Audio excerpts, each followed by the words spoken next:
What if the quiet mechanic working the late shift at a small regional airport, just another exhausted single dad trying to make ends meet, was once the most legendary test pilot in aviation history? And what if, when a billionaire's private jet carrying 200 souls lost all control, at 41,000 feet, he uttered just 3 words over the emergency channel that made every air traffic controller in the country freeze? This is the story of Mitchell Rhodes. This is a tale about hidden greatness, impossible odds, and the kind of courage that doesn't announce itself, but emerges exactly when the world needs it most.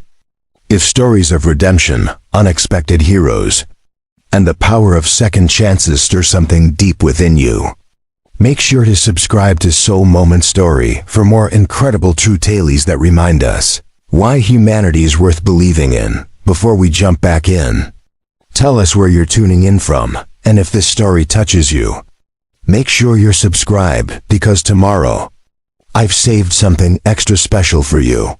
The first light of dawn crept over the mountains, surrounding Clearwater Regional Airport, painting the tarmac in shades of amber and rose. It was 5:47 a.m. on a Thursday morning, and the world was still half asleep. Inside Hangar 7, the fluorescent lights buzzed overhead, casting harsh shadows across rows of parked aircraft waiting for their scheduled maintenance checks. Mitchell Rhodes stood beneath the belly of a Cessna Citation. Wrench in hand, his work coveralls stained with grease and hydraulic fluid. His name was stitched in faded red thread over the chest pocket, the letters barely visible after years of washing. He moved with quiet efficiency, checking valve connections, testing pressure gauges, running his calloused fingers along fuel lines with the practiced touch of someone who could diagnose problems by feel alone. To anyone watching, he was just another aircraft mechanic clocking in before sunrise. Another face in the sea of maintenance crews that kept regional airports running. But the way he moved told a different story. There was precision in every gesture, a methodical grace that spoke of training far beyond what any technical school could provide. His eyes, sharp and focused despite the early hour, missed nothing. On his wrist, barely visible beneath the sleeve of his coveralls, was a watch. Not the cheap digital kind most mechanics wore, but a vintage Breitling Navitimer, its face scratched and worn, the kind of chronograph only serious pilots carried. The crystal was clouded with age, but the mechanism inside still ticked with Swiss precision, counting seconds that once measured altitude changes and fuel consumption at speeds most people would never experience. Mitchell wiped his hands on a rag and stepped back to inspect his work. The Citation's landing gear assembly gleamed under the lights, every bolt torqued to exact specifications, every connection secure. He made a notation on his clipboard, his handwriting surprisingly neat for someone who worked with his hands all day. "Rhodes, you're still here?" A voice called from across the hangar. Jerry Watkins, the day shift supervisor, walked toward him carrying 2 paper coffee cups. He was a broad man with a salt and pepper beard and the permanent squint of someone who'd spent 30 years staring at aircraft in bright sunlight. Mitchell accepted the coffee with a nod of thanks. "Just finishing up the Citation. She's good to go." Jerry glanced at the checklist, his eyebrows rising slightly. "You knocked out the entire inspection solo?" "That's usually a 2-man job." "Couldn't sleep," Mitchell said simply, which was true enough. Sleep had become something he negotiated with rather than enjoyed. Too many nights lying awake, listening to the distant sound of jets taking off from the commercial side of the airport, their engines calling to something deep in his chest that he'd tried to bury years ago. Jerry studied him for a moment, concern flickering across his weathered face. "You working a double again?" "Mitchell, you've pulled 4 this week already. When's the last time you actually went home?" "I'm fine," Mitchell said, the words automatic. He'd said them so many times they'd lost all meaning. "Tommy's at my sister's place in Brookhaven until Saturday. Gives me time to pick up extra shifts." The mention of his son, his 12-year-old, brought the familiar tightness to his chest. Tommy, who barely remembered a time when his father wasn't exhausted, wasn't working himself into the ground trying to keep their small apartment and put food on the table. Tommy, who looked at him sometimes with questions in his eyes that Mitchell didn't know how to answer. Jerry sighed. Look, I get it. Single parent, bills to pay.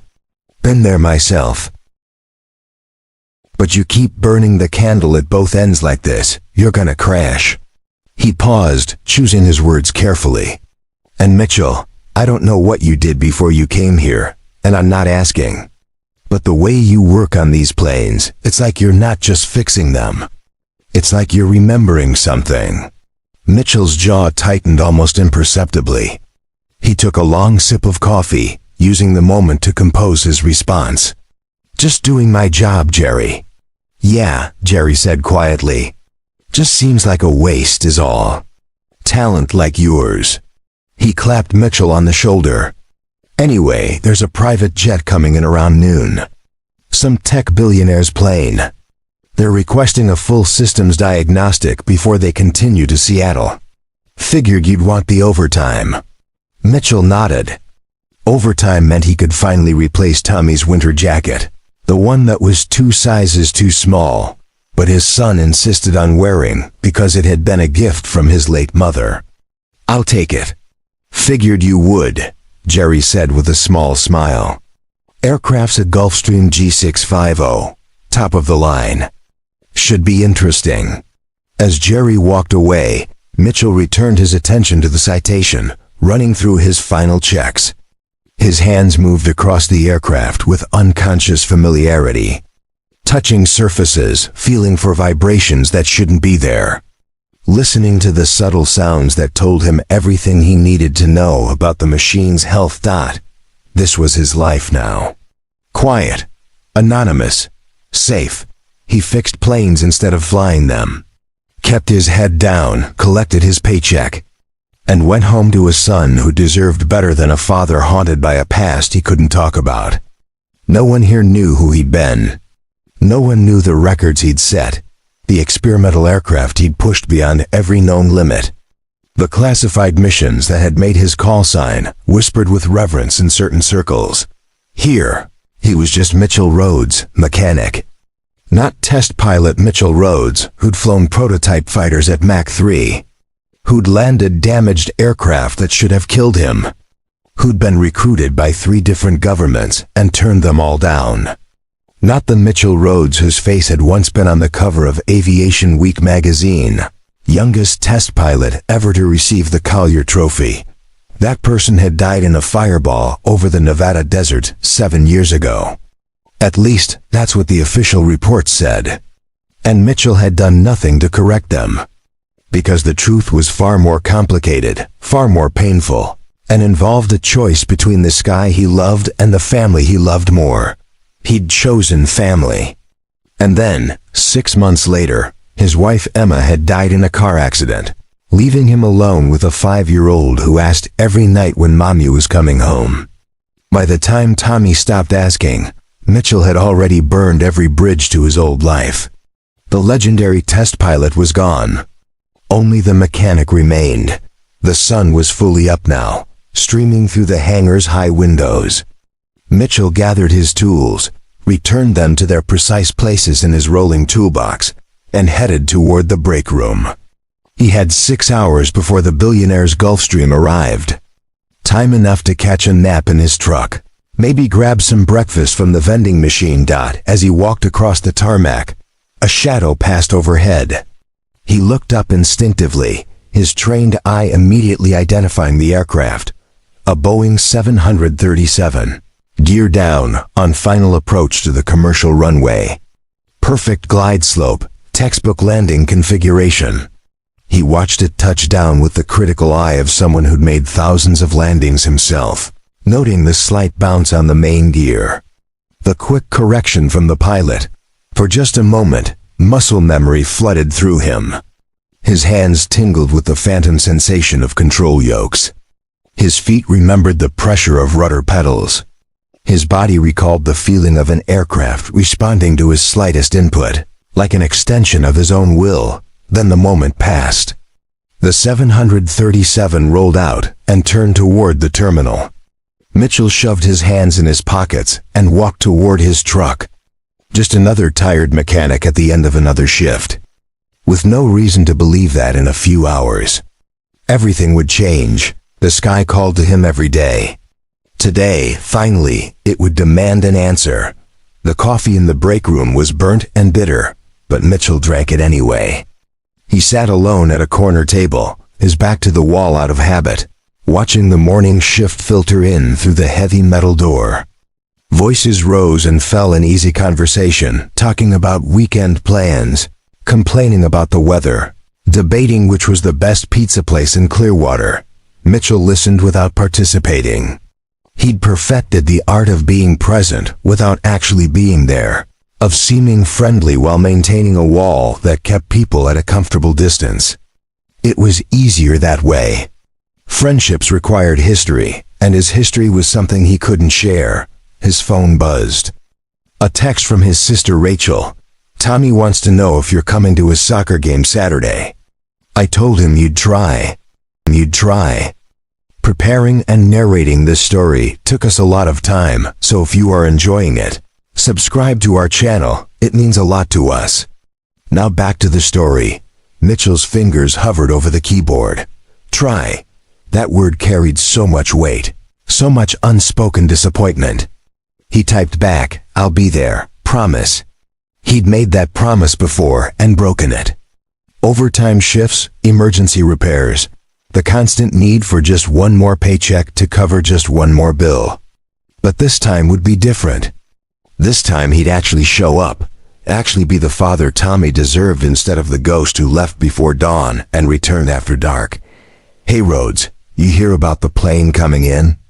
Dave Chen, one of the younger mechanics, pulled up a chair uninvited. He was fresh out of technical school, still excited about every aircraft that rolled through the hangar.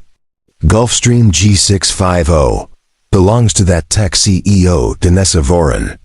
You know, the woman who started Nextcore? She's worth like $15 billion. Mitchell shrugged non-committally. Names and numbers like that meant nothing to him. Rich people flew expensive planes. This was not news. "Come on, man, show some enthusiasm," Dave laughed. "This is the kind of plane you dream about working on. Twin Rolls-Royce engines, fly-by-wire controls, can cross the Atlantic without refueling. It's basically a spaceship with wings." "It's just a plane," Mitchell said quietly. But even as he spoke, something stirred in his chest. A G650. He'd never flown one, but he'd read the specs years ago. Back when he still subscribed to aviation journals. Back when he still cared about things like maximum cruise altitude and fuel efficiency. Dave was still talking, oblivious to Mitchell's withdrawal. "I heard she's flying from New York to Seattle for some conference. 200 people on board, corporate executives, investors. Can you imagine being responsible for that many lives? The pressure?" Mitchell could imagine it perfectly. Had lived it. The weight of responsibility was something you carried in your bones, especially when things went wrong. He still had nightmares about the test flight that had ended his career. Not the crash itself, which he barely remembered, but the moments before when he'd known something was catastrophically wrong and had maybe 30 seconds to decide whether to try to save the aircraft or save himself.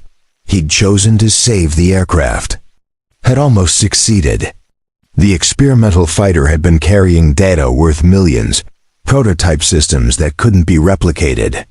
He'd nursed it through failing hydraulics and a fire in the port engine, had coaxed it back toward the test range instead of punching out over the desert. He'd gotten it within sight of the runway before the flight controls finally gave up completely. The crash had been spectacular. The kind of fireball that made it into compilation videos online. By the time the rescue crews arrived, there was nothing left but twisted metal and smoke. They'd searched for 3 days before officially declaring, "Test pilot Mitchell Rhodes dead." What they didn't know was that he'd ejected at the last possible second. Had pulled the handle when the ground was so close that his parachute barely had time to deploy. He'd landed hard in a ravine 5 miles from the crash site, broken ribs screaming, right leg shattered. But alive, he'd laid there in the desert heat, bleeding and broken, and made a decision. Emma had begged him for years to quit, to choose his family over the increasingly dangerous test flights. She was pregnant with Tommy, terrified every time he kissed her goodbye, and climbed into an experimental aircraft that might not bring him back. "Please," she'd whispered the night before that final flight. "Please just walk away. We need you more than the sky does." So lying in that ravine, listening to helicopters searching for his body, Mitchell Rhodes had done something unthinkable. He'd let them believe he was dead, had dragged himself to a highway, flagged down a truck driver, and spun a story about a hiking accident. Paid cash for a bus ticket to California. Disappeared. For 6 months, he'd lived as a ghost. Changed his name, worked cash jobs, sent anonymous money orders to Emma. He'd planned to surprise her, to show up at the house and explain everything, to start fresh. He'd imagined her tears of joy, Tommy's confused but happy face, the life they'd finally have together. Instead, he'd arrived to find the house empty, a realtor's sign on the lawn, and neighbors who awkwardly explained about the accident. The drunk driver who'd run a red light. The funeral he'd missed because he'd been pretending to be dead. The guilt had nearly killed him. Still was killing him, slowly, day by day.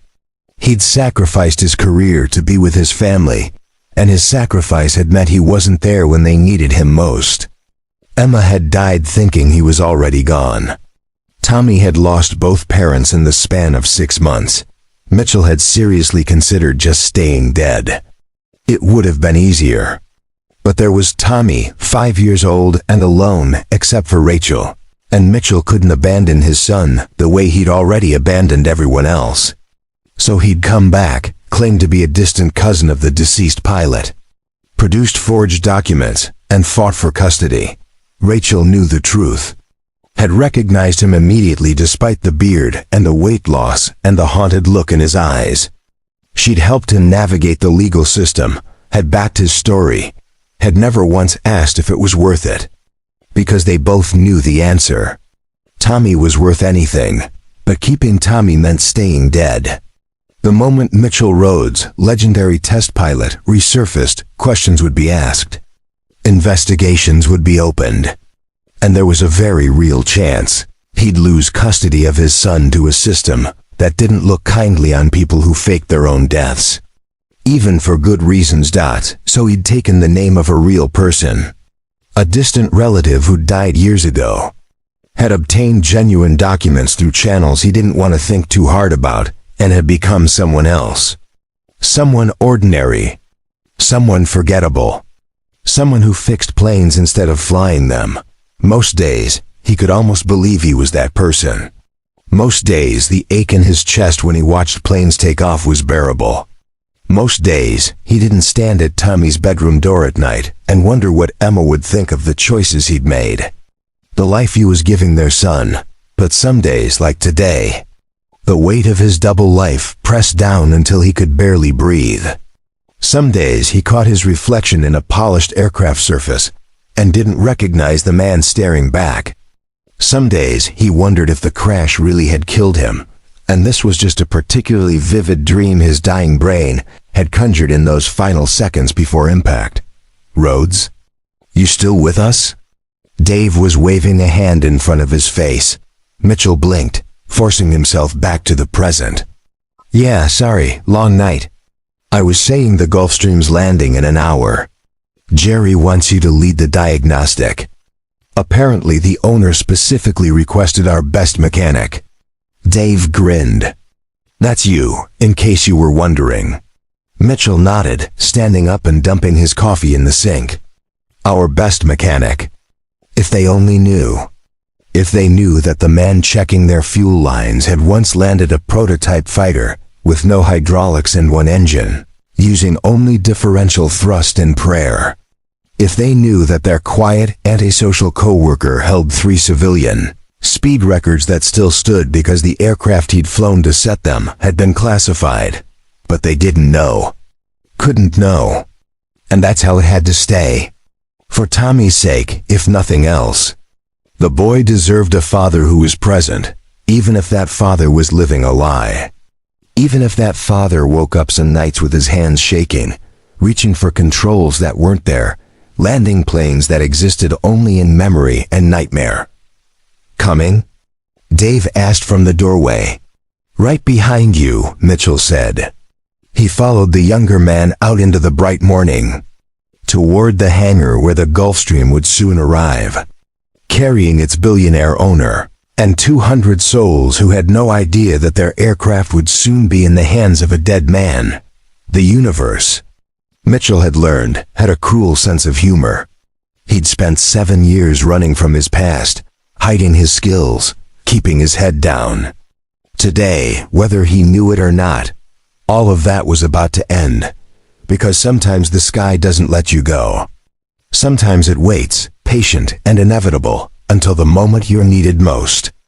And then it reaches down and reminds you exactly who you used to be. The Gulfstream appeared on the horizon right on schedule, sunlight glinting off its sleek fuselage as it began its descent toward Clearwater Regional. Mitchell watched it approach, something stirring in his chest that felt dangerously close to anticipation. Just another plane, he told himself. Just another inspection. Just another day of being someone he wasn't, doing work that was beneath him. Living a life that felt like waiting. He had no way of knowing he was wrong about all of it. The Gulfstream, G650, touched down with barely a whisper, its tires kissing the runway with the kind of precision that spoke of an experienced pilot at the controls. Mitchell watched from the hangar entrance as the sleek aircraft taxied toward them, its white paint gleaming in the midday sun, a subtle gold stripe running along the fuselage just below the windows. Even from a distance, it was clearly a machine built for luxury and speed in equal measure. Jerry appeared at his shoulder, clipboard in hand. Beautiful bird, isn't she? Owners already radioed ahead.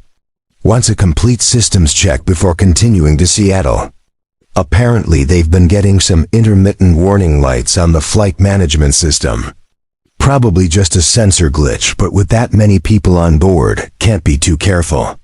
Mitchell nodded, his eyes tracking the aircraft as it rolled to a stop on the apron about 50 yards from the hangar. The engine spooled down with a descending whine that triggered another cascade of muscle memory. He could feel, as clearly as if he were sitting in the cockpit, exactly what the pilot was doing right now. Throttles to idle, fuel cutoff levers, battery master switches. The familiar dance of shutdown procedures that he'd performed thousands of times. You good to handle this? Jerry asked. I can assign Dave to assist if you want. I'm fine solo, Mitchell said. The truth was, he preferred working alone. Fewer questions that way. Fewer opportunities for someone to notice that he worked on aircraft with the intimacy of a pilot rather than the detachment of a mechanic. The forward cabin door opened, and a set of air stairs extended automatically. The first person to emerge was a woman in her early 50s, dressed in an immaculately tailored navy suit, her dark hair pulled back in a style that managed to look both professional and effortless. Even from this distance, she carried herself with the unmistakable confidence of someone accustomed to being the most important person in a room.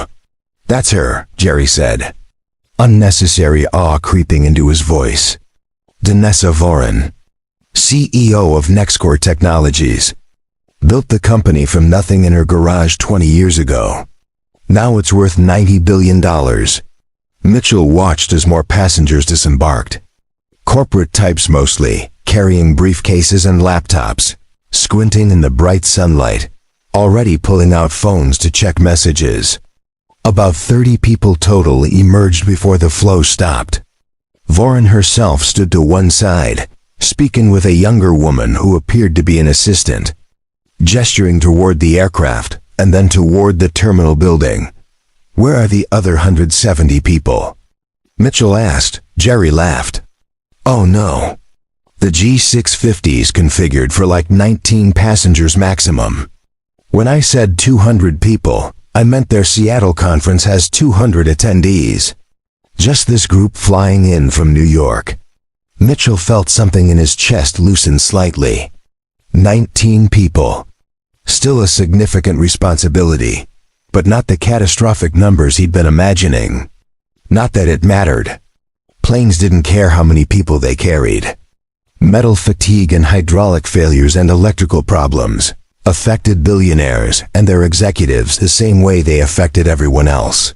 Physics played no favorites. A black SUV appeared from the direction of the terminal, clearly arranged in advance to transport the passengers. Voron spoke briefly with the pilot, a gray-haired man in his 60s who'd emerged last from the cockpit, still wearing his captain's epaulettes. The pilot nodded at whatever she said, then turned and walked toward the hangar. Captain Richard Moss, according to the flight plan Mitchell had reviewed earlier. 30 years experience, former commercial airline pilot, now flying private jets for the ultra-wealthy. He had the weathered look of someone who'd logged tens of thousands of hours in the air, that particular alertness that never quite faded even on the ground. "You the mechanic?" Moss asked as he approached, his voice carrying the slight rasp of someone who'd spent a lifetime talking over engine noise. "Mitchell Rhodes," he said, extending a hand. The captain's grip was firm and brief. "We've been getting intermittent master caution lights for the last hour of flight. Flight management computer keeps throwing error codes, then clearing them. Everything else checks normal. Engine parameters are good. But something's hinky with the avionics." Mitchell pulled out his diagnostic tablet. "Any pattern to when the warnings appear?" "That's the weird part," Moss said, frowning. "Seems random. Sometimes during cruise, sometimes during descent. We tried resetting the system twice, no change. Could be a bad sensor. Could be a wiring issue. Could be the computer itself starting to glitch." He paused. "Look, I know Ms. Voron wants to get to Seattle today, but I'm not taking that plane up again until someone figures out what's going on. I've got 19 souls to worry about, and intermittent electrical problems at altitude are how people die." There was something in the way Moss said it, a gravity that went beyond standard caution.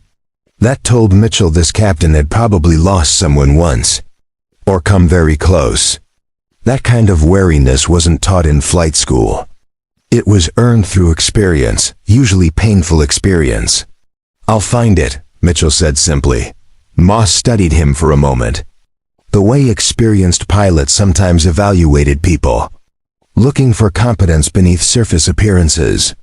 Whatever he saw must have satisfied him because he nodded. "Aircraft's all yours. I'll be in operations if you need me." He handed over a folder containing the flight logs and maintenance records. "And Rhodes? I saw the way you were watching her land. You know planes.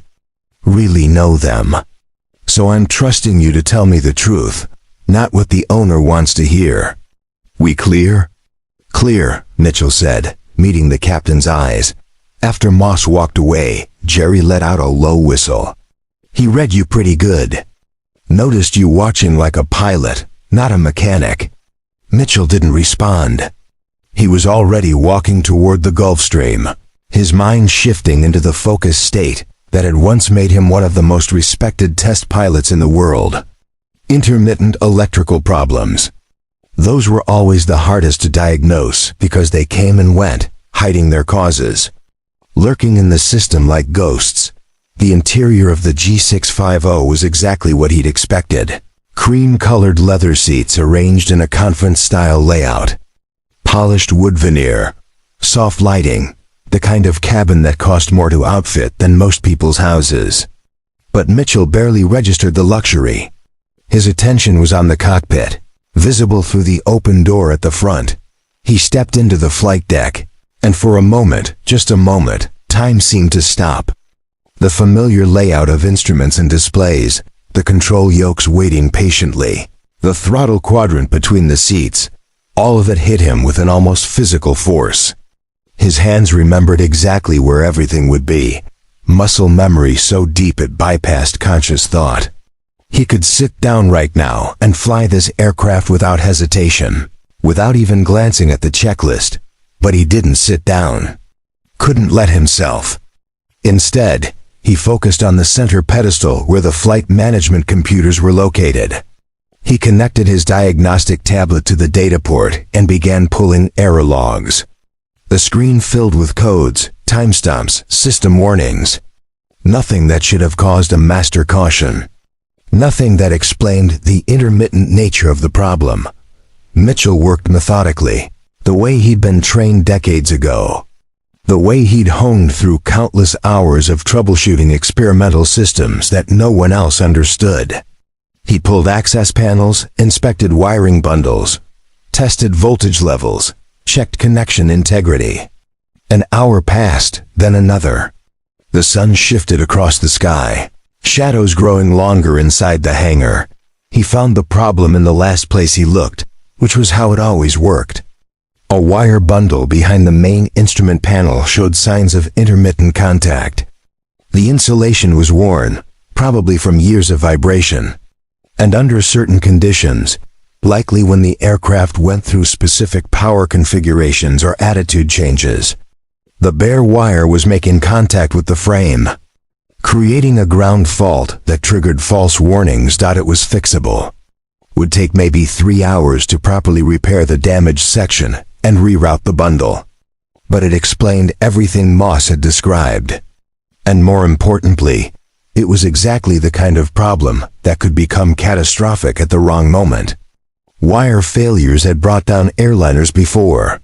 What started as intermittent warnings could cascade into actual system failures, especially if the damage propagated to other circuits.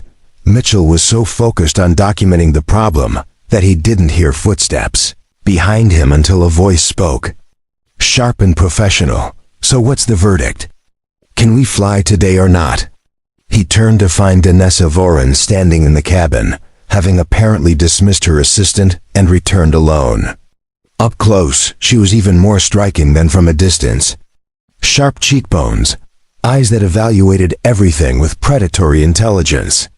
The kind of presence that made it clear why she'd built a tech empire from nothing. "There's a wiring issue in the flight management system," Mitchell said, climbing down from the cockpit. "Intermittent ground fault. It's fixable, but not quickly. You're looking at minimum 3 hours, probably 4 to do it right." Voren's jaw tightened almost imperceptibly. "The conference starts tomorrow morning. I'm the keynote speaker. I can't miss it." "Then you'll need to find another aircraft," Mitchell said evenly. "Because this one isn't safe to fly." Her eyes narrowed. "The captain said it was just warning lights. Everything else checked normal." "Warning lights don't appear for no reason," Mitchell said, pulling up the error logs on his tablet and turning it so she could see. "This is what your flight management computer was trying to tell you. The warnings were real. You're lucky you made it here without a complete electrical failure." Without a complete electrical failure. He watched her process this information, saw the calculations happening behind her eyes. She wasn't stupid. Probably knew more about electrical systems than most people, given her tech background. But she also clearly wasn't used to hearing the word no. What if we just disconnected the faulty circuit and flew on backup systems? She asked. "You could," Mitchell said. "And you'd probably make it to Seattle just fine. But if something else went wrong, if you had an actual emergency, you'd be flying a $15 million aircraft with degraded systems and no way to know what else might fail. Is your keynote speech worth 19 lives?" The question hung in the air between them, blunt and unavoidable. Voren stared at him, and Mitchell got the distinct impression she was reevaluating her initial assessment of who and what he was. Most mechanics wouldn't have pushed back this hard against a billionaire client. Most mechanics would have told her what she wanted to hear. "You're not just a mechanic, are you?" she said quietly. Mitchell's heart rate kicked up, but his expression remained neutral. I'm qualified to perform the inspection your captain requested. That's all you need to know." "No," she said slowly, still studying him with those sharp, evaluating eyes. "The way you talk about aircraft systems. The way you were standing in the cockpit when I came in. You looked like you belonged there." She paused. "You're a pilot."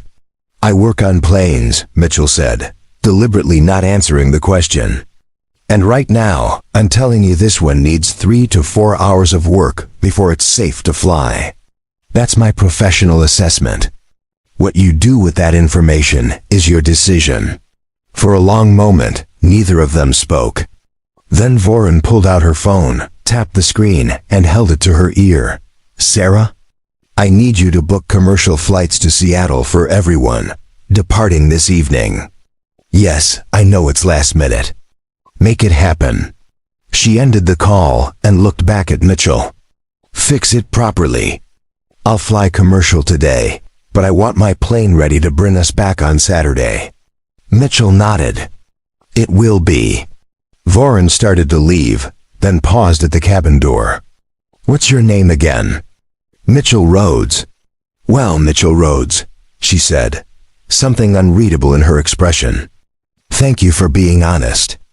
Most people tell me what they think I want to hear. It's refreshing to meet someone who doesn't." After she left, Mitchell stood alone in the empty aircraft, his hands slightly unsteady as he gathered his tools. That had been too close. She'd seen too much, noticed things that no one else at the airport had caught in 7 years, but it was fine. She'd be gone in a few hours, off to Seattle, and he'd repair her plane and never see her again.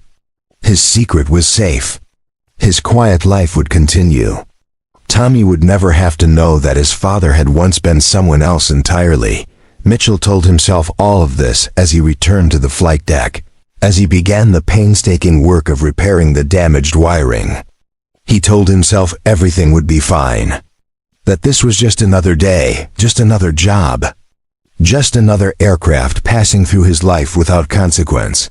He had no idea how spectacularly wrong he was about to be, because sometimes the universe doesn't just throw you a curveball. Sometimes it waits until you're finally comfortable, finally convinced that the past is buried. And then it detonates everything you've built with surgical precision. And sometimes that detonation begins with something as simple as a frayed wire. A delayed flight and a billionaire who notices things she shouldn't. The stage was set. The players were in position. And in less than 48 hours, Mitchell Rhodes would have to choose between the life he'd built and the person he used to be. Between staying hidden and saving lives. Between being a mechanic and remembering how to fly. The decision, when it came, would be no decision at all. Because some things you can bury. Some things you can run from.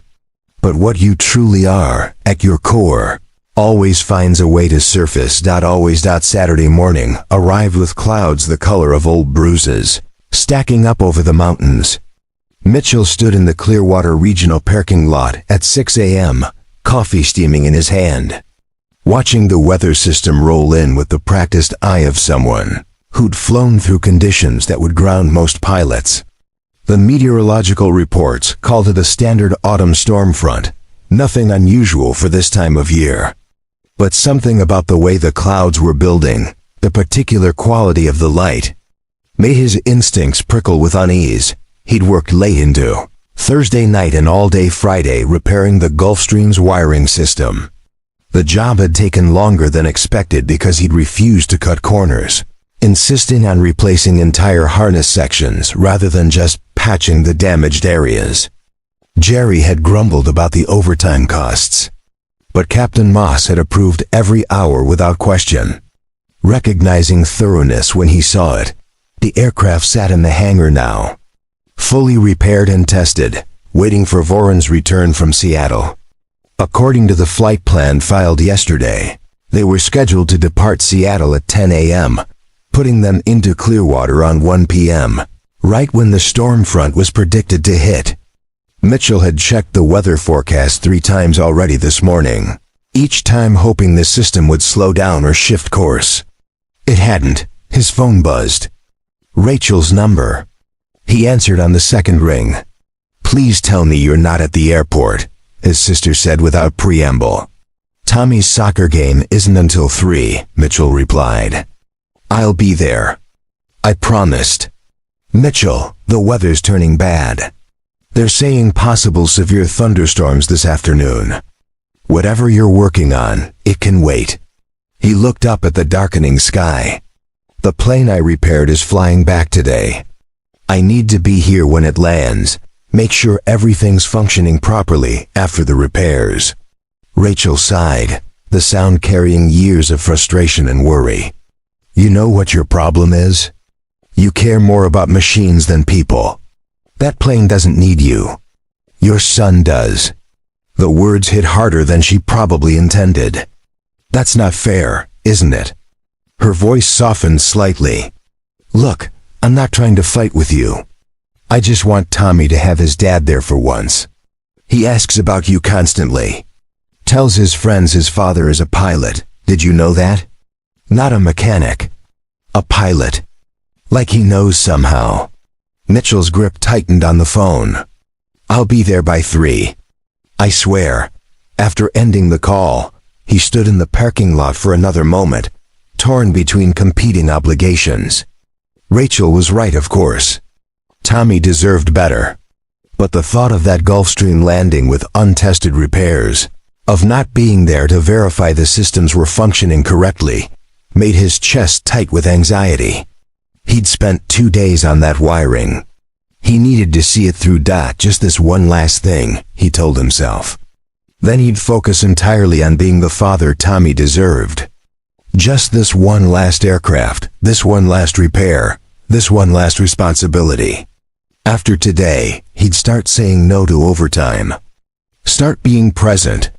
Start building the relationship with his son that 7 years of grief and guilt had prevented. Inside the airport operations center, the mood was tense. Mitchell found Captain Moss hunched over a weather display, frowning at the radar imagery showing the approaching storm system. The older pilot looked up as Mitchell entered. "Rhodes, glad you're here. We've got a problem." "The weather," Mitchell said. Moss nodded grimly. "Seattle's reporting they can't get clearance to depart until the system passes. The front's moving faster than predicted. They're grounded for at least 4 hours, maybe 6. Ms. Vaughan is not happy about the delay." Something about the way Moss said it suggested there was more to the story. Mitchell waited. "She's pushing to fly anyway," Moss continued. "Wants to route around the storm, come in from the north. I told her that adds 90 minutes to the flight time and puts us threading the needle between 2 separate weather systems. She doesn't care. Says she has critical meetings Monday morning and needs her aircraft back in New York tonight. Can you fly the route she wants?" Mitchell asked. Moss was quiet for a moment. "Technically, yes, I've got the hours and the ratings. But I don't like it. Too many variables. Weather at altitude is unpredictable right now, and if something goes wrong, our divert options are limited." He looked at Mitchell directly. "I cleared that aircraft. You fixed it. But I'm asking you pilot to pilot, is it really ready?" The words hung in the air like an accusation. Mitchell felt his carefully constructed walls crack slightly. "You know, I suspected when I met you," Moss said. "Confirmed it when I looked up your name and found a death certificate for a test pilot named Mitchell Rhodes from 7 years ago.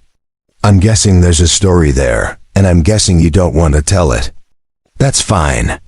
But I need to know if you're certain about those repairs." Mitchell's mind raced. How many others had made the same connection? How long until someone decided to dig deeper, to ask uncomfortable questions? But those concerns felt distant compared to the immediate situation. "The repairs are solid. I replaced the entire forward avionics harness, upgraded the connector blocks, tested every circuit 3 times. That aircraft is safer now than it was when it rolled off the production line." Moss studied him, then nodded slowly. "Good enough for me." He turned back to the weather display. I'll try one more time to convince Ms. Voren to wait out the storm. But if she insists on flying, at least I know the aircraft won't be what kills us. At least I know the aircraft won't be what kills us. The words were meant as dark humor, but they sent a chill down Mitchell's spine. He looked at the radar display, at the angry red and orange cells marching across the screen, and felt the old instincts firing. Weather systems like this were dangerous not because of what you could see, but because of what you couldn't. Hidden wind shear, sudden updrafts and downdrafts, ice accumulation that could happen in seconds. He'd flown through worse during his test pilot days, but never willingly, and never with passengers who had no idea what they were risking. "Captain Moss to operations," a voice crackled over the radio.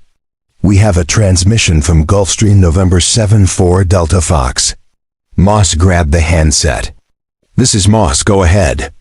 Danessa Voren's voice came through, clipped and decisive even through the static. "Captain, we've been cleared for departure. Flight plan filed for northern route as discussed.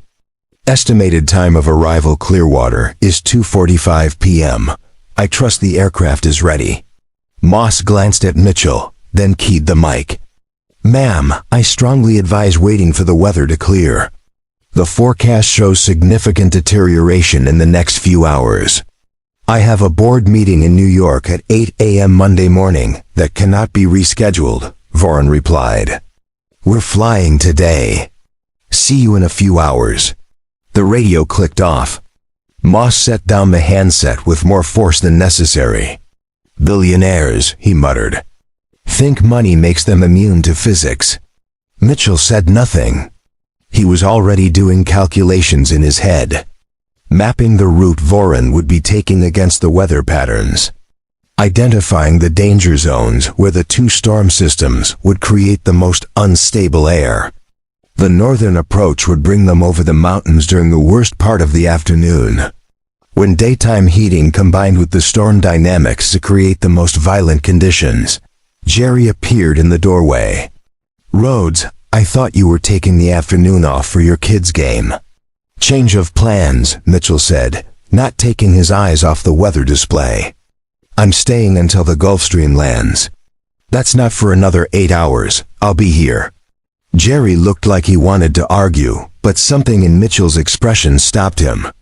"Your call. But you're already way over on overtime this week. I can't approve much more." "Clock me out then," Mitchell said.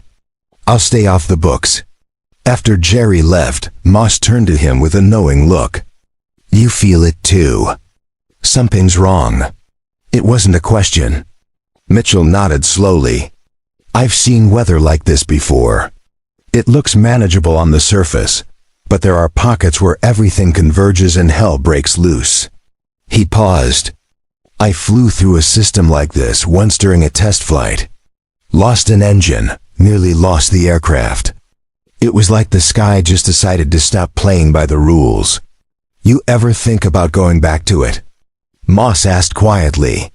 "Flying, I mean." Mitchell's jaw tightened. "Every single day. But you don't." "I can't." He didn't elaborate. Couldn't explain about Tommy, about Emma, about the impossible choice between the sky and the family that no longer existed. Couldn't explain how every time he watched a plane take off, he felt like he was suffocating. Moss nodded like he understood anyway. "For what it's worth, you've got the instincts. Even just watching you work, talking to you about systems, I can tell you were one of the good ones." He clapped Mitchell on the shoulder. "I'm going to grab some food before they land. You should do the same. Going to be a long afternoon." But Mitchell couldn't eat. The tension building in his chest made everything else feel irrelevant. He spent the next few hours obsessively checking weather updates, tracking the Gulfstream's progress through flight tracking software, watching the storm systems evolve and shift in ways that made his unease grow with each passing hour. At 1 p.m. he texted Rachel, "Might be late to the game. Aircraft situation. I'm sorry." Her response came back almost immediately. "He's going to be devastated." Mitchell stared at the text, guilt crushing down on him. But what else could he do? Walk away while 19 people flew into a weather system that was rapidly becoming more dangerous? Pretend he didn't see what was coming just so he could watch his son play soccer? The rational part of his mind knew he was making excuses.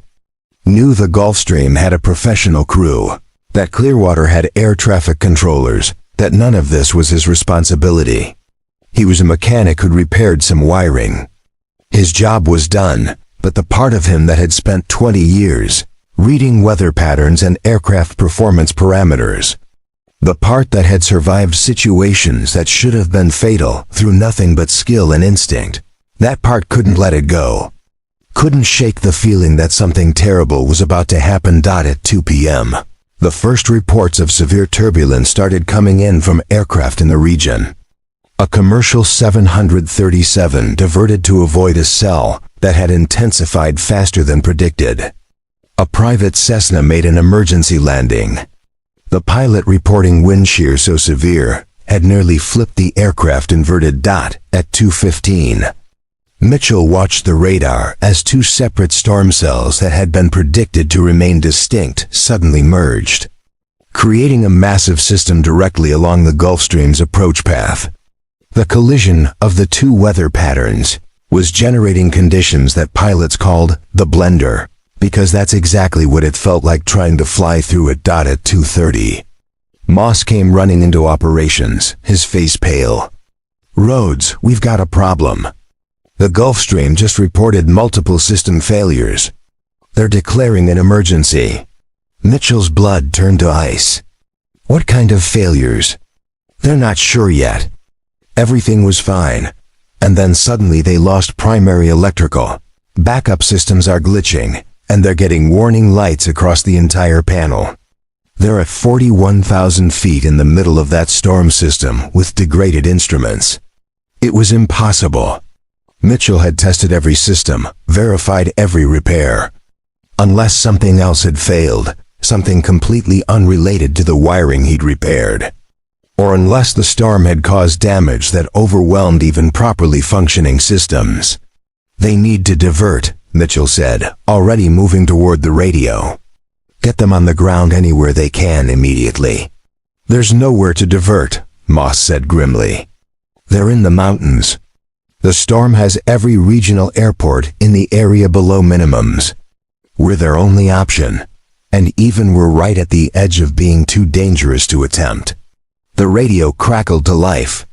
"Clearwater Tower, this is November 7-4 Delta Fox declaring emergency. We have multiple system failures and are requesting priority handling for immediate landing."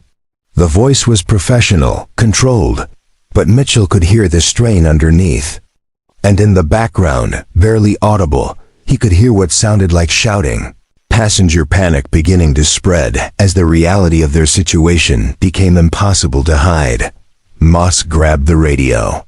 7-4 Delta Fox, this is Captain Moss in operations. What's your current status? We've lost most of our primary flight displays. Flying on standby instruments. Autopilot is offline.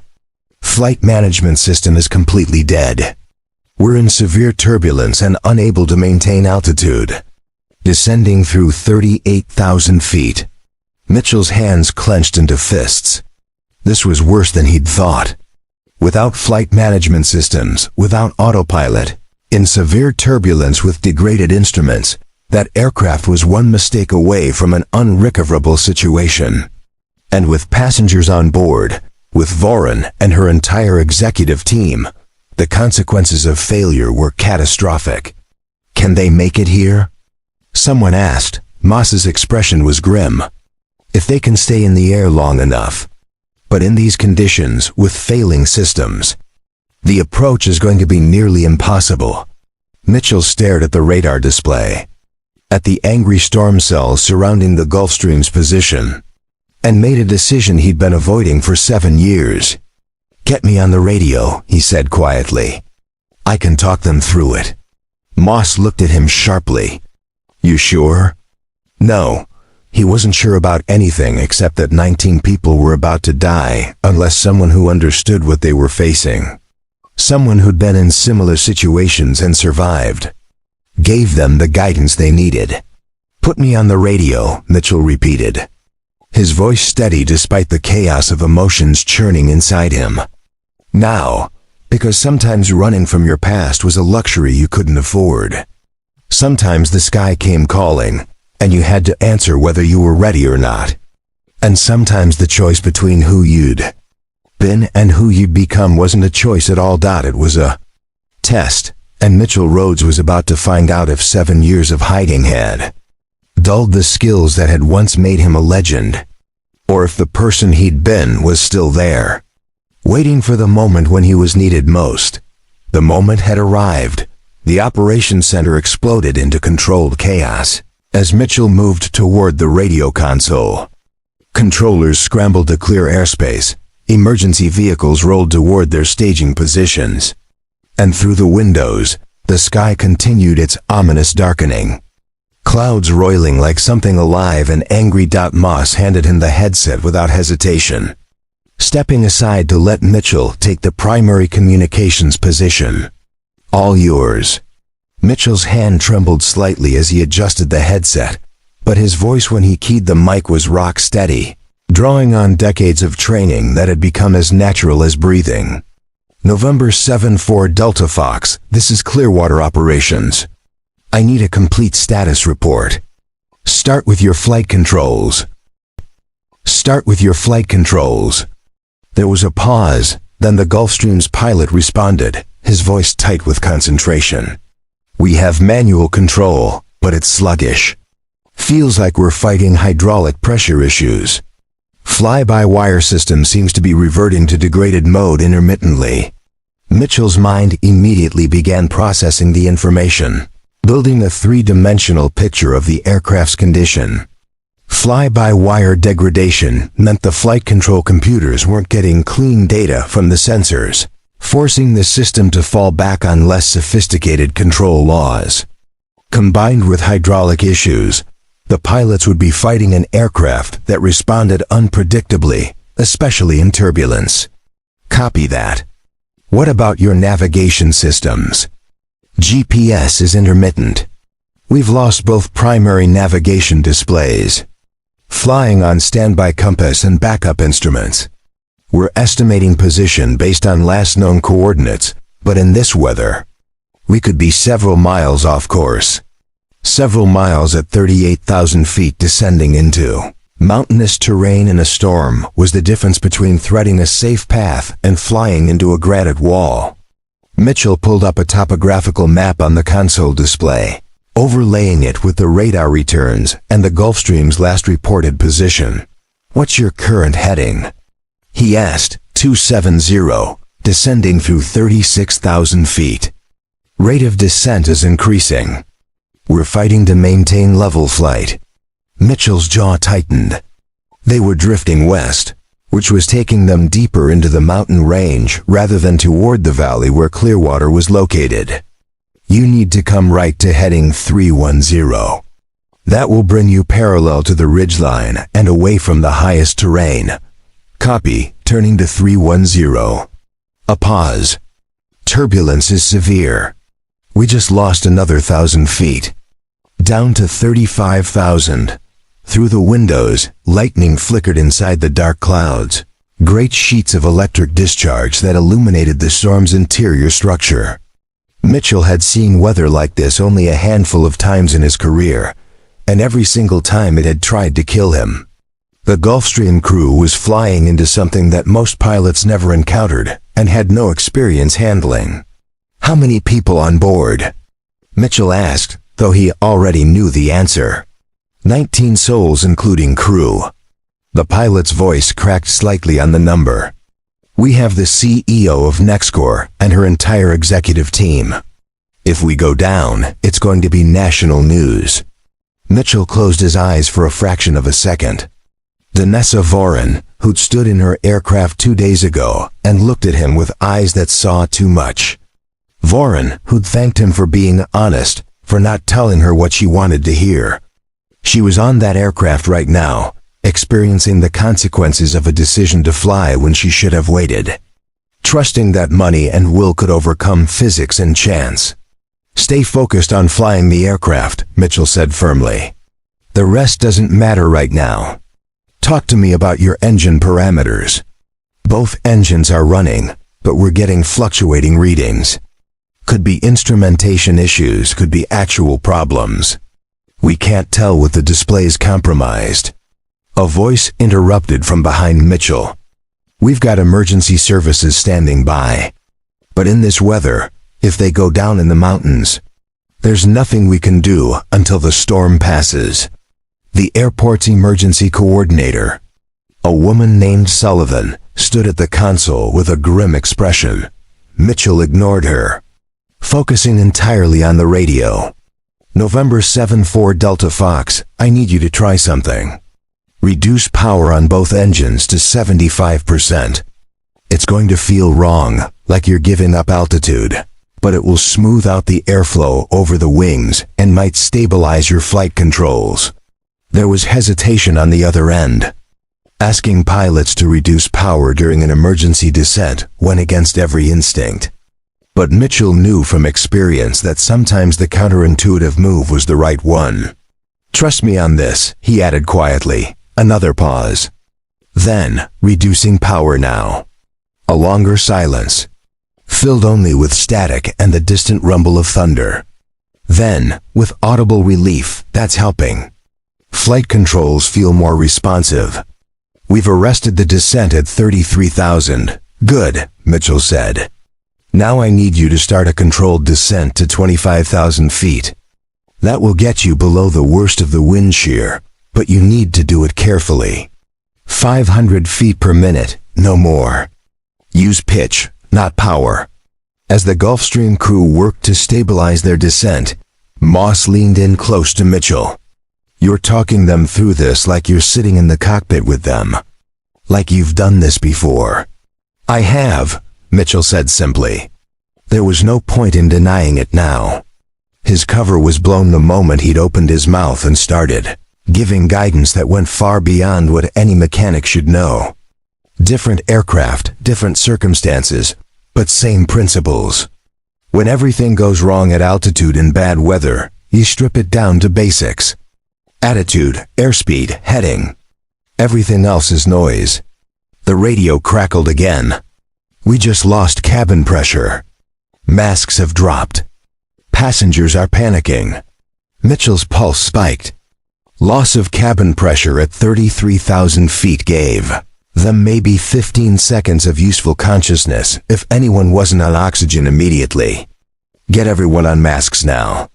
Crew first, then help passengers. You can't save anyone if you pass out. We're on it." The strain in the pilot's voice was more pronounced now. In the background, Mitchell could hear alarms blaring. The cacophony of a flight deck in full emergency mode. Sullivan spoke up again, her voice urgent. "Mitchell, we're getting reports from Weather Service. That storm cell is intensifying. They're saying it's producing downbursts up to 70 knots. If the Gulfstream hits one of those while they're trying to descend, it could push them straight into the ground. 70-knot downbursts. Columns of air hammering down from the storm clouds with enough force to overcome any aircraft's ability to climb. They were essentially invisible, detectable only when it was too late, when you were already in one and fighting for your life." Mitchell pulled up the radar display, studying the cell structure. There, in the space between the two merging systems, was a corridor. Narrow, shifting, but potentially navigable if the Gulfstream could thread it precisely. "November 7-4 Delta Fox, I'm going to give you a series of heading changes. Follow them exactly. We're going to navigate you through a gap in the storm structure, but your margin for error is less than 2 miles on either side. Understood? Ready for headings." For the next 20 minutes, Mitchell talked the Gulfstream through a series of turns, watching their position on radar, comparing it to the weather returns, calling corrections with the precision of someone reading an instrument approach plate. Every degree of heading mattered. Every 100 feet of altitude was critical. Moss watched in silent awe as Mitchell worked, His commands coming in the calm, measured tone of someone completely in his element, despite the stakes. This wasn't a mechanic helping out during an emergency. This was a master at work.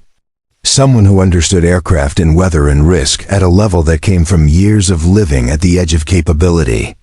Descending through 27,000, the Gulfstream pilot reported. Turbulence is moderating. I think we're through the worst of it. Don't get comfortable, Mitchell warned. You've still got 20 miles to fly, and the approach into Clearwater is going to be challenging. Wind shear at the surface could be severe. Roger that. And hey, whoever you are down there, thank you. You just saved our lives. Mitchell didn't respond to that. Couldn't. Because they weren't saved yet. Getting through the storm was only half the battle. Landing with compromised systems in high winds, with terrified passengers and a flight crew that had been through hell. That was going to test every skill both he and they possessed. November 7-4 Delta Fox. Give me your current position and altitude. We're at 26,000 feet. GPS just came back online briefly. Looks like we're 15 miles northwest of the field. Mitchell checked the topography. You're clear of terrain now. Begin descent to 15,000 feet. I'm going to vector you for a straight-in approach to runway 23. Wind is currently 300 at 28 gusting to 40. The numbers told a grim story. Strong crosswinds nearly 40 degrees off the runway heading, with gusts that could push a large aircraft sideways during the most critical phase of landing. Even with full systems, it would be a demanding approach. With degraded instruments and questionable flight controls, it bordered on impossible. We're going to need every bit of that runway, the Gulfstream pilot said. With our systems degraded, I'm not confident about our ability to stop. Mitchell glanced at Moss. How much runway do they need? Normally? About 5,000 feet. With no reverse thrust and questionable brakes? Moss shook his head. More than we have. Clearwater's main runway is 7,500 feet, but with this wind, they're going to use up a lot of that just fighting to stay aligned. The math was brutal and simple. The Gulfstream was likely going to run out of runway. Even if they made it through the approach, even if they managed to touch down, they might not be able to stop before running off the end into the safety area. We have crash equipment standing by, Sullivan said. Ambulances, fire trucks, the works. But Mitchell, you need to prepare them for the possibility this doesn't end well. He looked at her, then at Moss, then at the radar screen showing the Gulfstream's blip inching closer to the airport. 19 people. Danessa Varan and her team, the flight crew. All of them trusting that the voice on the radio knew what he was doing. That the guidance being given was coming from someone capable of saving them, and maybe once upon a time. Mitchell Rhodes, the test pilot, could have guaranteed that. But that person was gone, buried under 7 years of guilt and grief, and living a lie. What remained was just a mechanic who remembered how to fly, remembered the theory, but had lost the muscle memory. The instinctive responses that made the difference between life and death. Or had he? Mitchell keyed the radio again. November 7-4 Delta Fox. I'm going to ask you something, and I need complete honesty. How confident are you in making this approach? The silence stretched long enough that Mitchell knew the answer before the pilot spoke. Truthfully? Maybe 50-50. The controls are fighting me. I can't trust my instruments. And I've never landed in winds this strong with these kinds of crosswinds. If we have to go around, I don't think we have the fuel for another attempt. 50-50. A coin flip on whether 19 people lived or died. Those were not acceptable odds, not to Mitchell. Not to anyone who'd ever been responsible for bringing an aircraft safely to ground. He looked at Moss. Saw the same calculation happening behind the older pilot's eyes. Saw the question forming before Moss even spoke it. You could do it, Moss said quietly, so only Mitchell could hear. Get in the right seat. talk him through it directly. You've got the skills. I saw how you guided them through the storm. That wasn't luck. That was mastery. Mitchell shook his head. I'm not rated on the G650. I'm not rated on anything anymore. Legally, I can't even be in that cockpit. Legal stopped mattering about 20 minutes ago when that aircraft declared an emergency, Moss countered. Right now, all that matters is getting those people on the ground alive. And you're the best chance they have. Every eye in operations was on him now. The controllers, the emergency coordinator, the handful of other airport personnel who'd gathered to watch the drama unfold. All of them waiting for Mitchell Rhodes' mechanic to make a decision that only Mitchell Rhodes, test pilot, was qualified to make. His phone buzzed in his pocket. A text from Rachel. Game starting. Tommy keeps looking for you. The guilt crashed over him in waves. His son, waiting for a father who'd promised to be there and was about to break that promise yet again. Tommy, who deserved better than a ghost for a parent, who needed consistency and presence instead of excuses about work and responsibilities. But 19 people in the sky needed him more right now. Needed the person he used to be, the pilot he'd tried so hard to bury. Needed him to stop running from his past and remember what it meant to be responsible for lives hanging in the balance. The choice, when it came down to it, was no choice at all. Mitchell stood up, pulled off the headset, and turned to Moss. Get me on that aircraft. I'll ride right seat and help bring them in. Moss nodded grimly. I'll arrange a helicopter. But Mitchell, once you do this, everyone's going to know who you really are. There's no going back. I know, Mitchell said, and felt something that had been broken inside him for 7 years suddenly click back into place. Get the helicopter ready. We're running out of time. The helicopter lifted off from the Clearwater Regional tarmac with a violence that matched the weather, wind grabbing the skids and shaking the small aircraft like a toy. Mitchell sat in the back, strapped in tight, watching through the rain-streaked windows as the ground fell away. Lightning flickered close enough that he could feel the static charge in the air, making his skin prickle. Beside him, Captain Moss had insisted on coming along, claiming someone needed to handle communications while Mitchell focused on flying. But Mitchell suspected the truth was simpler. Moss wanted to see this through. Wanted to witness whether the mechanic who guided an aircraft through a killer storm really had the skills to bring it home. The helicopter pilot, a former Coast Guard rescue swimmer named Kate Brennan, fought the controls with practiced efficiency. ETA to intercept is 8 minutes, she shouted over the rotor noise. They're at 15,000 feet, 30 miles out. You've got one shot at this. One shot. The words carried weight that went beyond aviation. One chance to prove he was still the pilot he'd once been. One opportunity to save 19 lives. One moment where everything he'd buried would be exposed to the light. Mitchell checked his harness again. Unnecessary nervous energy that his hands needed to burn off. The last time he'd been in an aircraft as anything other than a passenger, Emma had still been alive. Tommy had been barely old enough to walk. The world had been different, and so had he. You ready for this? Moss asked, his voice barely audible over the noise. No, Mitchell admitted. But I don't think that matters. The helicopter banked hard, giving them a view of the Gulf Stream ahead. Even from a distance, Mitchell could see the aircraft wasn't flying right. The nose was slightly high, the wings rocking in the turbulence, the whole machine fighting to stay in the air. That was a crew at the absolute limit of their capability. Muscle and will barely holding together an aircraft that wanted to fall out of the sky. Brennan brought them in close, matching speed with the larger jet, close enough that Mitchell could see faces in the windows.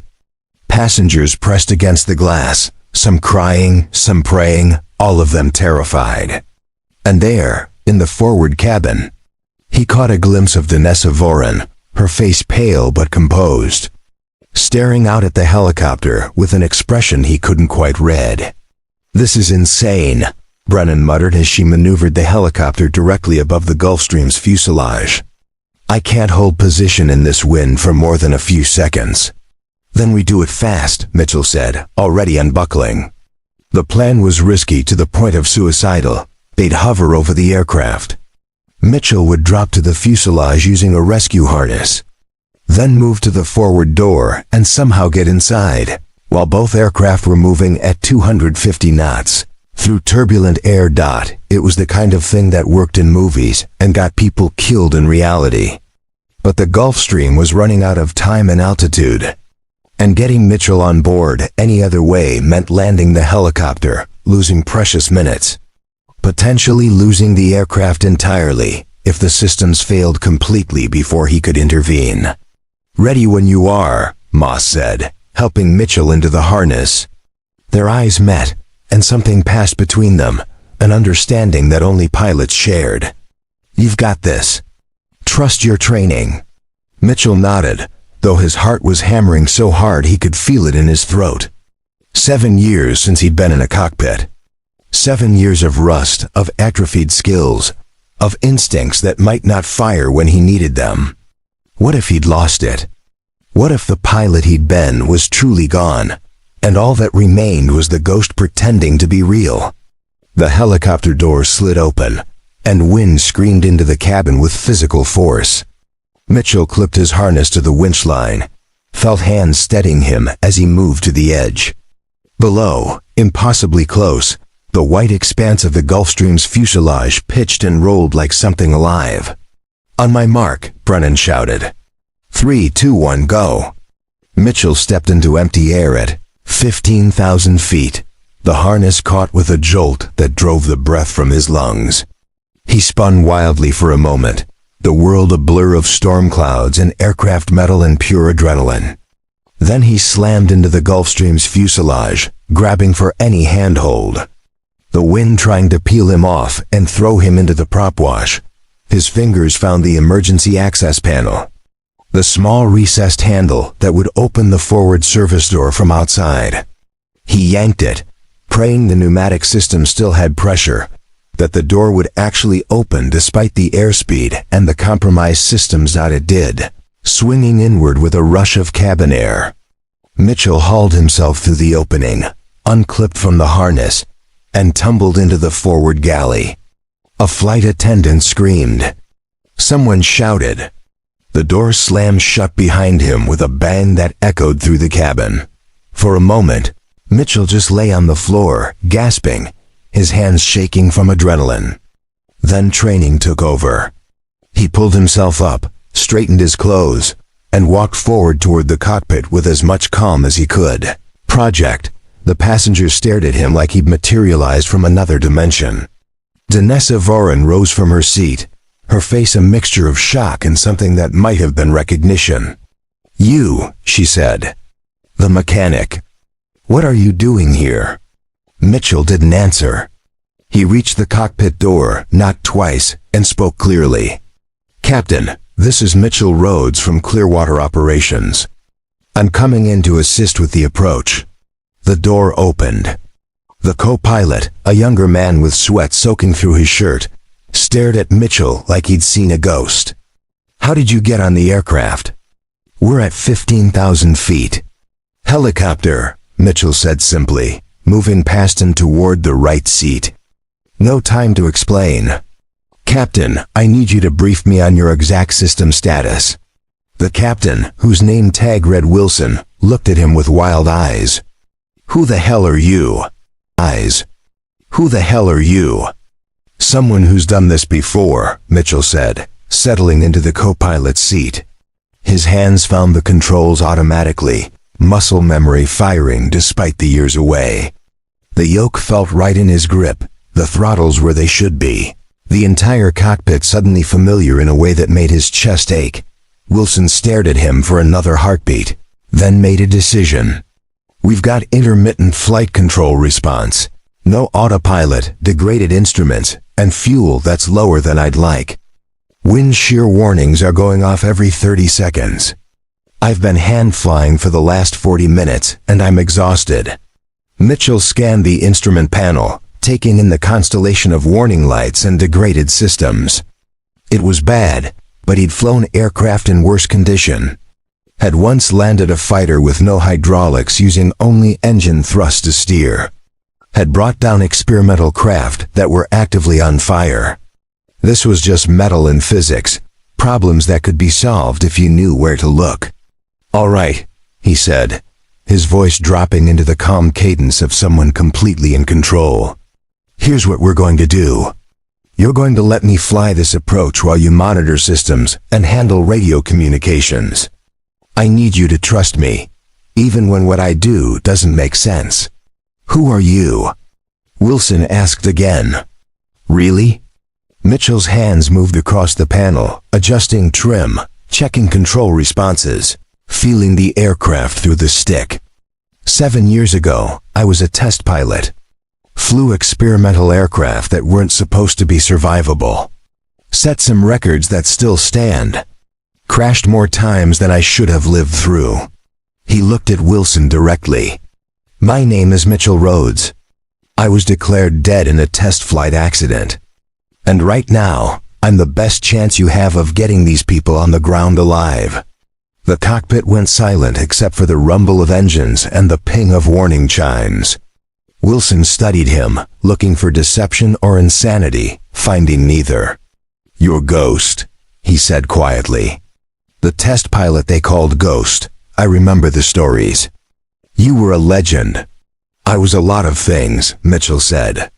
"Right now, I'm just a pilot trying to bring this bird home. You with me or not?" Wilson's jaw set. "I'm with you." He keyed the radio. "Clearwater Tower, November 7-4 Delta Fox. Be advised we have an additional pilot on board, assisting with the approach." Mitchell took the controls. Felt the aircraft respond sluggishly to his inputs, and immediately understood the problem.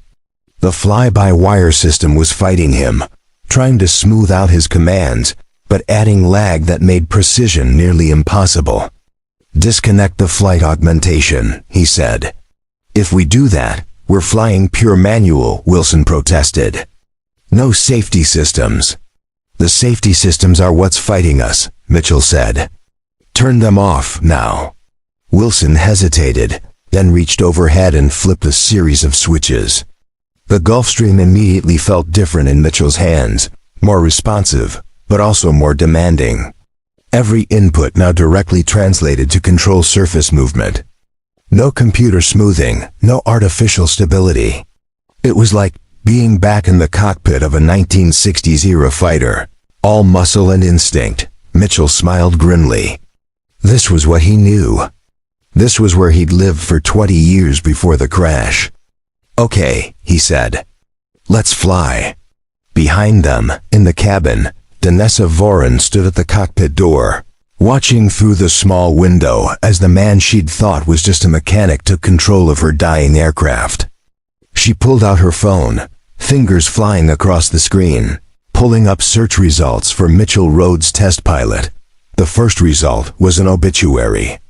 The second was a photograph from an aviation magazine, a younger man in a flight suit standing beside an experimental aircraft, the caption calling him one of the most promising test pilots of his generation. The third was a memorial page listing his death date as 7 years ago.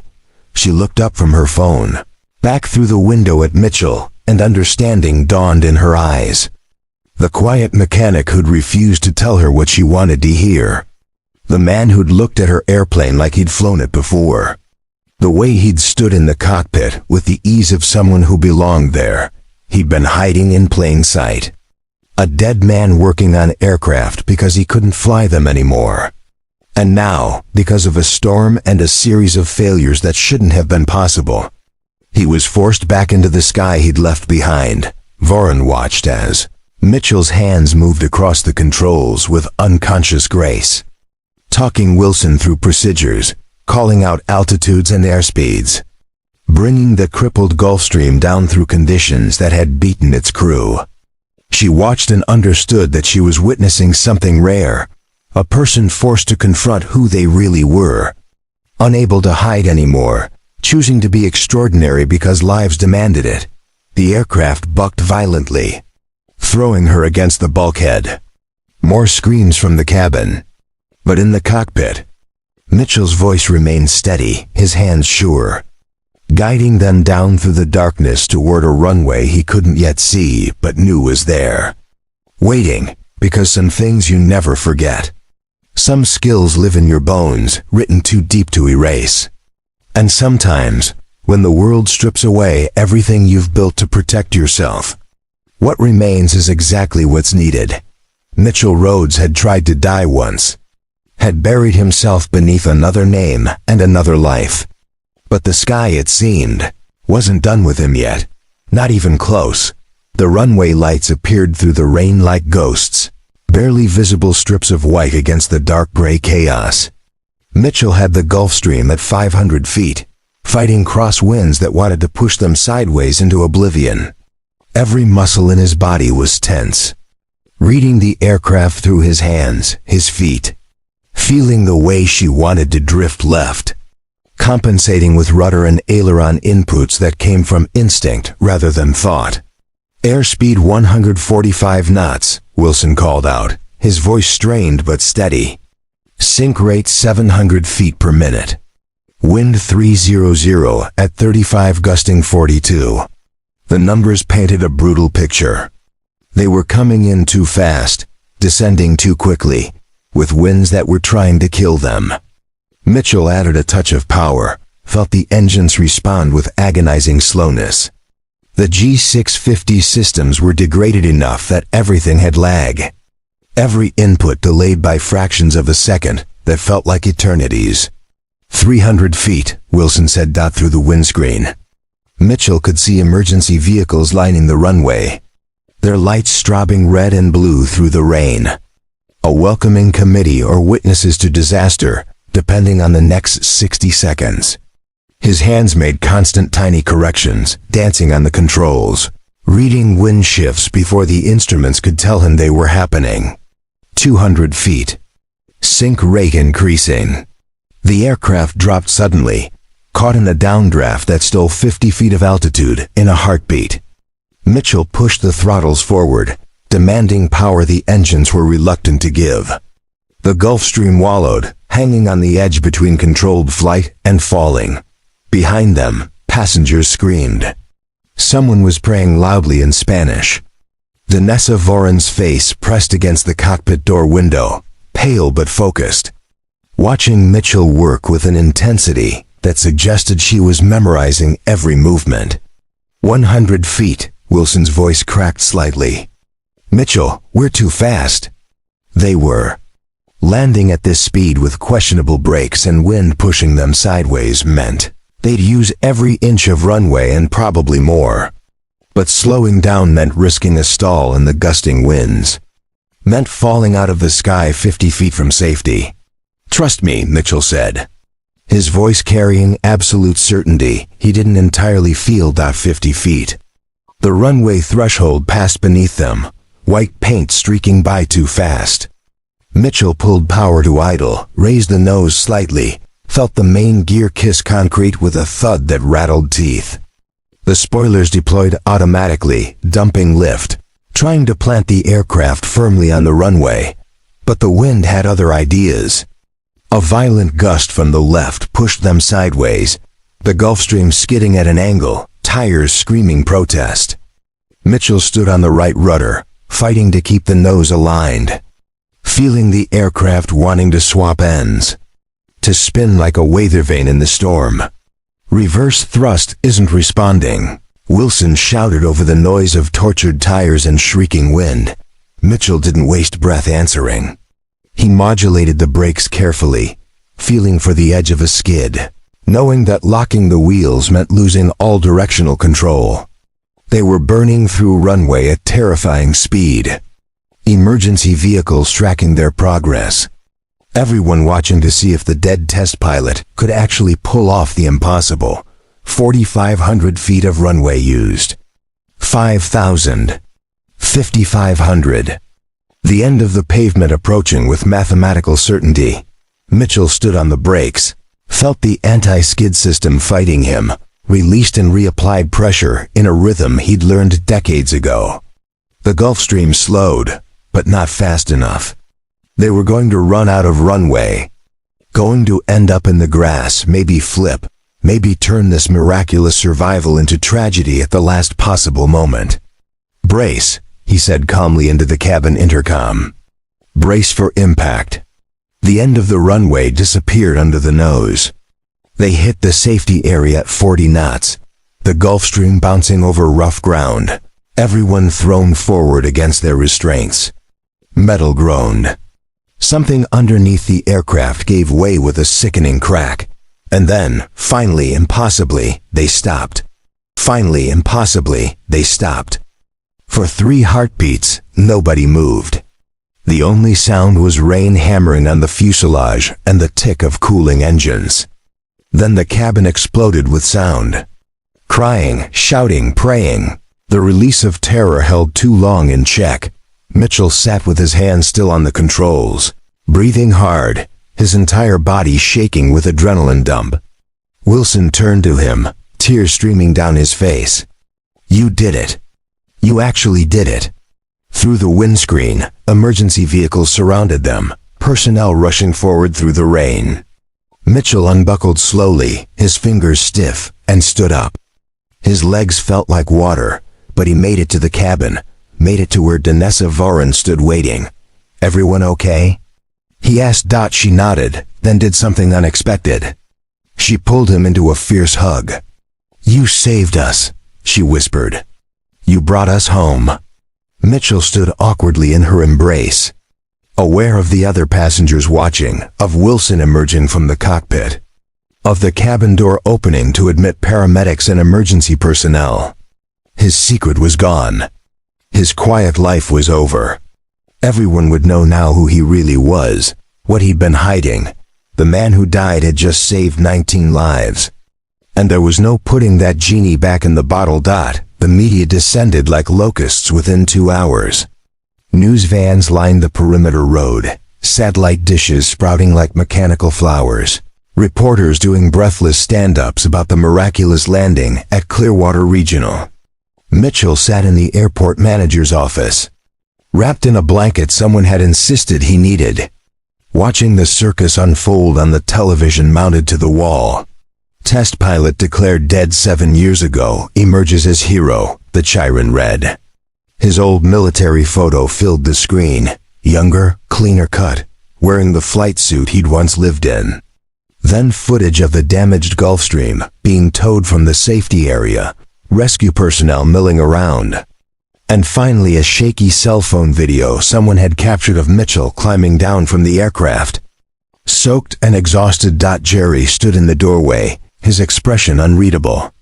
"You want to tell me what the hell just happened? My mechanic is apparently a famous dead pilot?" "I'm sorry," Mitchell said quietly. "I should have told you." "Yeah, you should have." Jerry came in, closed the door behind him. "But I get it. You were running from something. We've all got our reasons." He sat down heavily. "You're done here, you know that? After today, every aviation company in the world is going to want you. Test pilot programs, simulator training, consulting. You can't go back to being anonymous." Mitchell knew Jerry was right. The careful life he'd built, the quiet existence that let him stay close to Tommy while keeping his past buried, all of it was gone. Destroyed in the 30 seconds it took to land an aircraft that everyone watching knew only an exceptional pilot could have saved. His phone had been ringing, nonstop. News organizations, aviation magazines, someone claiming to be from the FAA wanting to ask questions about his certifications and ratings. He'd ignored them all, waiting for the only call that mattered. When it came, Rachel's name on the screen, he answered immediately. "Is it true?" She asked without preamble. "I'm watching the news. They're saying Mitchell Rhodes, the test pilot, saved a plane today. But that's impossible because you're not him. You're just someone using his name, right? Tell me you didn't lie to me for 7 years." "Rachel," he started, then stopped. "No more lies. No more hiding. It's true. I am Mitchell Rhodes, the same one who died in that crash. I survived, and I let everyone think I was dead because I wanted to be with Emma and Tommy. And then when Emma died, I couldn't come back as myself without losing custody of Tommy. The silence on the other end stretched so long he thought she'd hung up. Then, Tommy saw it on TV. He knows. He's asking questions I don't know how to answer. Mitchell's heart clenched. I'll come get him. I'll explain everything. You can't just show up and explain that you've been lying about who you are his entire life, Rachel said, her voice rising. He thinks his father is a mechanic named after a dead pilot. Now he's going to find out his father is the dead pilot, alive and apparently famous. How do you think that's going to affect him? I don't know, Mitchell admitted. But I have to try. Before Rachel could respond, a knock came at the office door. Moss opened it without waiting for permission, his face grim. Mitchell, you need to see this now. On the television, the news had shifted to a press conference. Danessa Voren stood behind a podium bearing the Nextcore logo, flanked by executives who'd been on the flight, looking composed and professional despite everything they'd just survived. Today, my team and I experienced what should have been a fatal emergency, she was saying to the assembled reporters. We were saved by the extraordinary skill and courage of Mitchell Rhodes, a man who gave up everything to protect his family, who spent 7 years hiding his abilities because he'd made a choice to put the people he loved first. She paused. Mr. Rhodes is not just a hero. He's a reminder that sometimes the most important thing you can do is choose family over glory, obscurity over fame, and presence over prestige. The camera flashed to reporters shouting questions, but Voren held up a hand. I'm establishing a foundation in Mr. Rhodes' name to support families of pilots who've made sacrifices for their careers. Because today taught me that the measure of a person isn't what they achieve, it's what they give up when it matters most. She looked directly into the camera. Mitchell, if you're watching, thank you. And please, go be with your son. He needs you more than we needed saving. Mitchell stared at the screen, something breaking loose in his chest. Voren had just told the world his story, had framed his disappearance not as deception but as sacrifice, had given him permission, in front of millions, to choose Tommy over everything else. You should go, Moss said quietly. I'll handle the press, the FAA, all of it. Just go get your boy. Mitchell nodded, unable to speak. He stood, dropped the blanket, and walked out of the office. Through the terminal, past staring crowds who'd recognized him from the news. Out into the parking lot where his truck waited exactly, where he'd left it a lifetime ago that morning. The soccer game was long over by now. But maybe, just maybe, it wasn't too late to be the father Tommy deserved. Mitchell found them at Rachel's house, a modest 2-story in Brookhaven's quiet residential district. His truck rolled to a stop at the curb, engine ticking in the sudden silence. Through the living room window, he could see Tommy sitting on the couch, still wearing his soccer uniform, staring at something Mitchell couldn't see. Probably the television. Probably watching his father's face appear on every news channel. Rachel met him at the door, before he could knock. Her expression was complicated, anger and relief and worry all competing for space. He hasn't said much. Just keeps watching the news coverage, trying to process it. Can I talk to him? She studied him for a long moment. You break his heart again, Mitchell, and I don't care what you did today. I will make sure you regret it. I know. She stepped aside, letting him enter. The house smelled like Tommy's favorite cookies, chocolate chip, Rachel's way of trying to comfort without words. Mitchell walked into the living room, saw his son look up, their eyes meeting across a distance that felt infinite. Hi, buddy, Mitchell said, his voice rough. Tommy stared at him. 12 years old, Emma's eyes and Mitchell's stubborn jaw, wearing grass stains and the number 14 that he'd chosen because it was his dad's birthday. They're saying you're a hero. That you saved all those people. I did what I had to do. They're saying you were a famous pilot. That you died in a crash but didn't really die. Tommy's voice was carefully controlled, the way kids spoke when they were trying very hard not to cry. Is that true? Are you really Mitchell Rhodes? The real one? There was no point in anything but honesty now. Mitchell sat down on the coffee table, facing his son. Yes, I'm the real Mitchell Rhodes. I was a test pilot, and I crashed, and I survived. I let everyone think I was dead because your mom wanted me to quit flying, and I wanted to be with you both. And then when she died, I couldn't come back as myself without losing you. So you lied, Tommy said flatly. For 7 years you lied to me about who you are. Yes, why? Because I was afraid, Mitchell said simply. Afraid that if anyone knew who I really was, they'd take you away. Afraid that if I told you the truth, you'd hate me for leaving your mom alone when she needed me. Afraid that I'd already failed you so completely that the only thing I could do was try to be present, even if it meant being someone I wasn't. Tommy's composure cracked. You missed my game. Again. You always miss everything because you're always working, always at the airport, always choosing planes over me. The words hit like physical blows. You're right. I did. And I'm sorry. Everyone at school saw the news. They're all texting me, asking if you're really my dad, if I knew, if I'm going to be famous now. Tommy's voice rose. I don't want to be famous.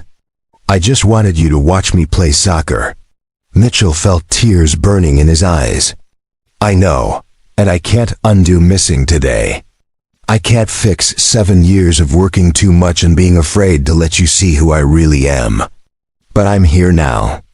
And if you'll let me, I want to try to be the father you deserve, not the ghost I've been. Are you going to leave? Tommy asked quietly. Now that everyone knows, are you going to go back to being a pilot? Go back to your old life? A pilot? Go back to your old life? The question hung in the air. Mitchell thought about the phone calls stacking up, the offers that would come, the opportunity to reclaim everything he'd walked away from. Thought about the feeling of the Gulfstream's controls in his hands, the rightness of being back in a cockpit where he belonged. Then he looked at his son, and the answer was simple. No, he said firmly. I'm staying right here. With you. Because the only flying I want to do is showing up for your games, your school events, your life. Everything else can wait. Tommy studied him for a long moment, evaluating whether to believe, whether to trust the man who'd been lying by omission for his entire memory. Then, slowly, he stood up and crossed the space between them. Mitchell opened his arms, and Tommy collapsed into them, finally letting the tears come. I'm proud of you, Tommy whispered against his father's chest. For saving those people. But I wish you'd been at my game instead. Me too, Mitchell said, his own tears falling freely now. Me too, buddy. They sat like that for a long time, Rachel watching from the doorway with wet eyes, the television still playing news coverage in the background. The world wanted Mitchell Rhodes the hero, the legend. The test pilot who cheated death and saved 19 lives, but Tommy just wanted his dad Dot, and for the first time in 7 years. Maybe Mitchell could finally be both. 3 weeks later, Mitchell stood at the edge of a runway at Edwards Air Force Base, watching the sun paint the California desert in shades of gold and crimson. Beside him, Tommy clutched a plastic model of a Gulfstream G650. The same type of aircraft his father had landed during the storm. Behind them, a small crowd had gathered. Rachel, Captain Moss, Jerry, even Kate Brennan from the helicopter rescue. Danessa Voren approached across the tarmac, wearing jeans and a leather jacket instead of her usual corporate attire. Thank you for coming, she said. I wasn't sure you would. You flew us here in your jet, Mitchell said with a slight smile.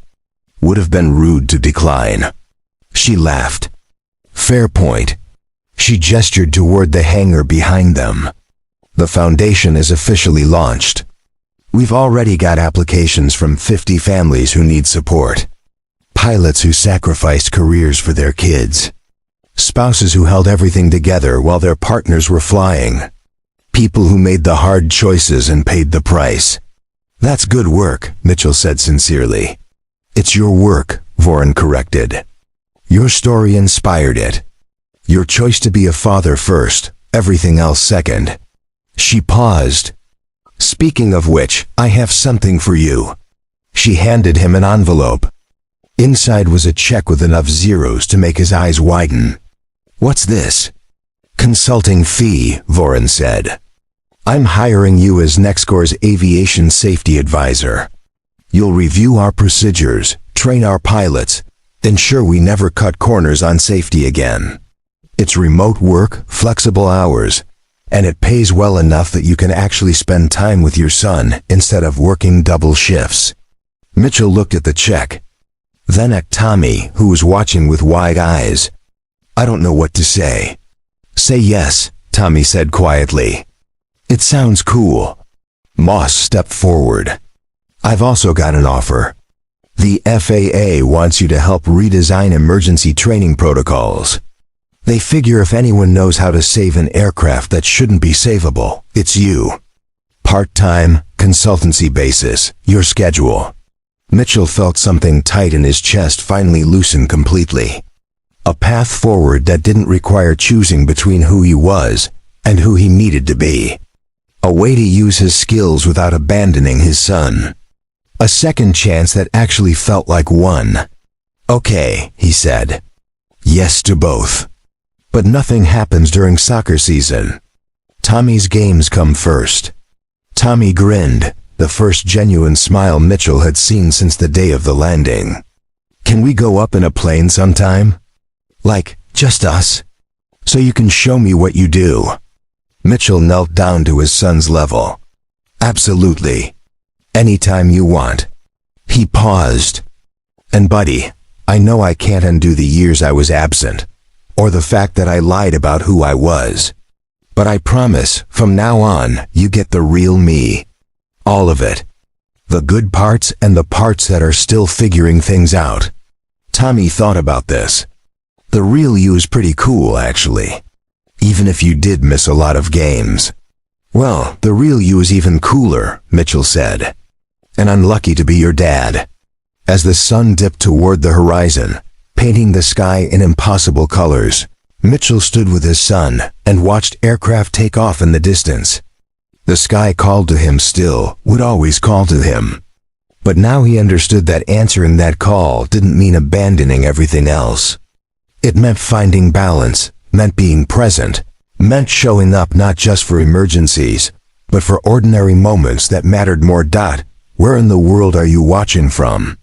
We'd love to know where this story found you, whether it's a quiet corner of your home, a busy commute, or somewhere in between.